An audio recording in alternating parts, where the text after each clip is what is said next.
السلام علیکم دوستوں، آج ہم قصص النبیین کا 26 سبق پڑھیں گے۔ بسم اللہ الرحمن الرحیم۔ حکمت یوسف، یوسف علیہ السلام کی حکمت۔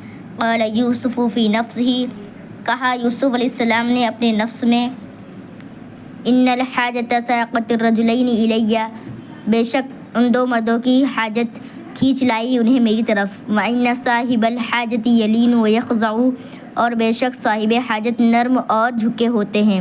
وَإِنَّ صَاحِبَ الْحَاجَةِ يُطِيعُ وَيَسْمَعُ، اور بے شک صاحب حاجت فرما بردار ہوتے ہیں اور سننے والے ہوتے ہیں۔ فَلَوْ قُلْتُ لَهُمَا شَيْئًا، پس اگر میں کہتا ان دونوں سے کچھ بھی، لَسَمِعَ وَسَمِعَ أَهْلُ السِّجْنِ،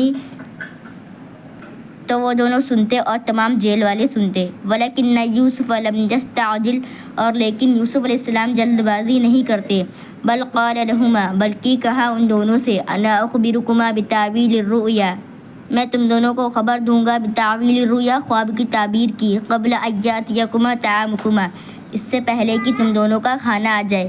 فجلسا واطمأنا، پس وہ دونوں بیٹھے اور مطمئن ہوئے۔ ثم قال لهما یوسف، پھر کہا ان دونوں سے یوسف علیہ السلام نے، انا عالم بتاویل الرؤیا، میں جانتا ہوں اس خواب کی تعبیر کو۔ ذالکم مما علمنی ربی، جیسا کہ تم دونوں کے بارے میں مجھے علم دیا ہے میرے رب نے۔ ففرح واطمأنا، پس وہ دونوں خوش ہوئے اور مطمئن ہوئے۔ وہنا وجد یوسف الفرصۃ فبدأ موعظتہ، اور یہاں پایا یوسف علیہ السلام نے فرصت کو، پھر اپنی نصیحت شروع کی۔ امید ہے کہ آپ کو یہ سبق سمجھ میں آ گیا ہوگا۔ تب تک کے لیے اگلے سبق میں ملتے ہیں۔ السلام علیکم ورحمۃ اللہ وبرکاتہ۔